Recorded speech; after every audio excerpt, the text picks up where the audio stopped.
turn to your readers and follow along with me on page 20. Yes, sir.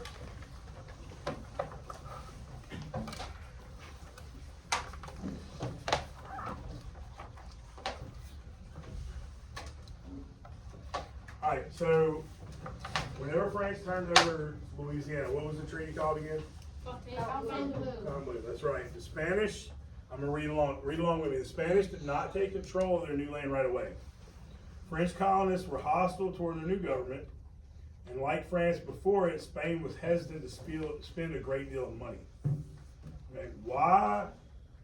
Don't answer this out loud. Why do you think the Spanish not taking control of their land right away? Why do you think that would cause problems governing their new property? Like the gap between the time they took over and the time that the leadership showed up. Everybody stop, flip your papers over, and jot down your answer. You have about 30 seconds.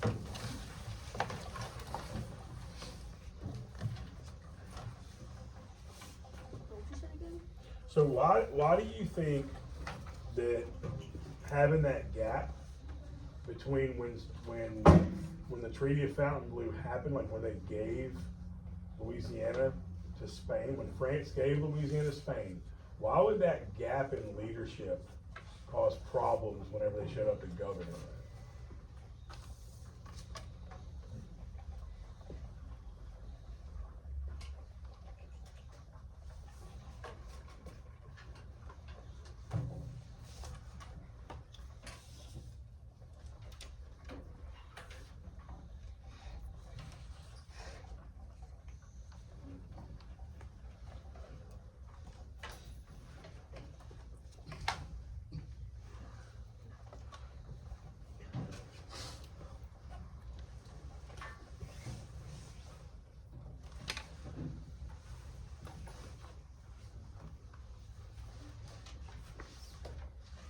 All right, somebody raise your hand and tell me.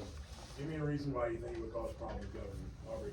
I think it will cause problems because the citizens of France already progressed into their culture and leadership, so they won't be used to it. Yeah. So who lived there? Who lived there already? This is Yeah, but they were French, right? already. Right. So when the Spanish just came in, what do you think? Do you think people were confused? You think people were confused by it? If I were to tell y'all today, hey, just to let y'all know, I'm not your teacher anymore. You got a new teacher coming in, right? Yeah, she's amazing. Her name is Mrs. Buttersworth. I don't know, whoever. You have a new teacher coming in, right? And she's your teacher. I'm not your teacher anymore. But then I just keep showing up every day. But every day I tell you, I'm not your teacher anymore. I just keep showing up for the next 2 months. Right? And I don't do anything when I get here. I just make y'all sit down and shut up and be quiet and change. Like I change everything I'm doing. Right? I'm not your teacher. Would it confuse you? Yeah. Yeah, absolutely. You'd be like, okay, now you're saying you're not our teacher, but the other person's not here. Right? I think some of y'all had that kind of happen in elementary school, didn't it? First grade. Yeah, didn't you? So y'all's teacher just disappeared and just never came, like, remember that? That's not good. All right. So yeah, it caused a lot of problems. As you've read, keep going. As you've read, Louisiana had many different ethnic groups. It was home to French people, enslaved, and free Africans, and many groups of Native Americans. So now you have French, West African, Native Americans, and also an influx of Spanish people. Y'all remember what influx means? Somebody raise your hand and tell me what influx means. Shannon, what is influx? But what is the actual term of influx mean? Yeah. Brings people in, right? And an influx of Spanish people. So now everybody's mixed up. You got Catholics, you got people practicing voodoo. Who remembers what voodoo is? What was it, Brandley? Oh, yeah. Remember voodoo? We talked about voodoo, the religion? No. Huh? You were talking about Yeah, that was part of it, right? You were talking about something. it's kind of like a witchcraft type Oh, religion. and it had them little dogs, and they were saying that when you poke a dog, it's gonna poke a person or something. Yeah, that was part, yeah, voodoo dolls, yeah. So you had all these different religions. What happens whenever you had a bunch of influx of men and women all in there, next thing you know, you have a variety of different ethnicities, people, right? You got mixed babies, right? We went over that. So this made management of the colony challenging. Compounding these problems, Spanish colonial governor Antonio de Ulloa, do y'all remember talking about him? No. Ulloa? No. Oh, you know what? Yeah. Yesterday, Antonio de, Oh, yeah. Yes. Yep, he came in after 4 years. Now, this guy was not a military dude. Ulloa was not a military guy. He was not a forceman, right? He came in, he had like a scientific background. Like he discovered an element, like he was not a forceful guy. He was very, what do we call that when you're not strict? Lenient, correct.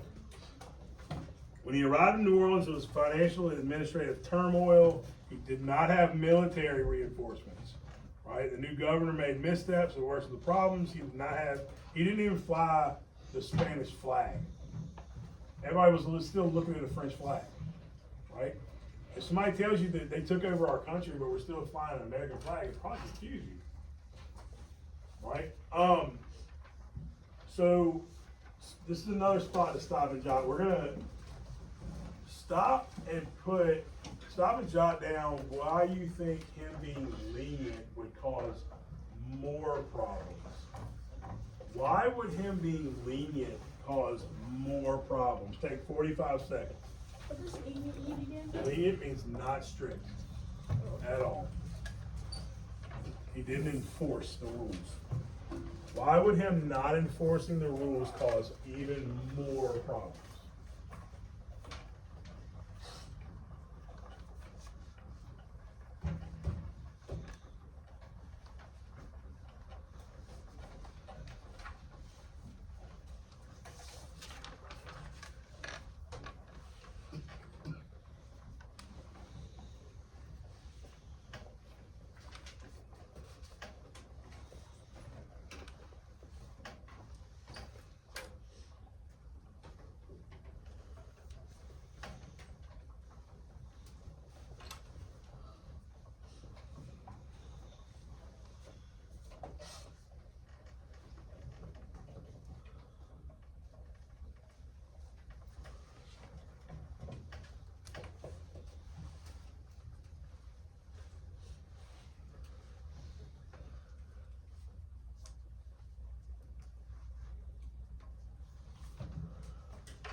Jace, you look like you were working real hard over there. Why do you think that him, Ulloa coming in and not being strict and being very lenient, why would that cause more problems with the colony? Them not facing law makes people like do like a bunch of crazy stuff, Like what? like stealing, robbing places, killing people, all that, smuggling. Right, so if they were already smuggling, right, guys, what you do on an everyday basis becomes part of your lifestyle. It's part of what you do. They probably don't even look at smuggling as wrong because it's just what they did, right? So, yeah, if he comes in and he says, hey, there's a new law, but he doesn't enforce the law, it's gonna cause strife, right? It's gonna cause problems. Who else? Adriana.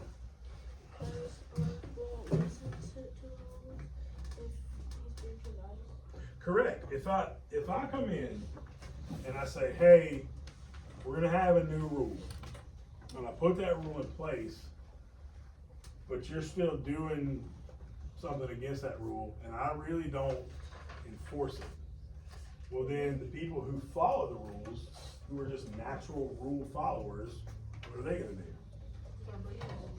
No, natural rule followers, people who they're gonna, what are they gonna do? People who naturally follow the rules. If I put in a new rule, what are they gonna do? They're gonna follow it. But people who need more guidance to actually follow a new rule, what are they gonna do? They're gonna keep doing what they're doing, because that's normal, right?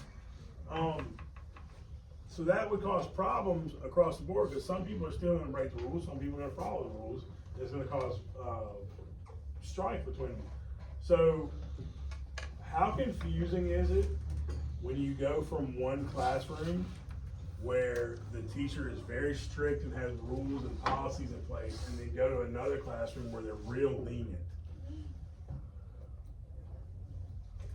What, Melanie?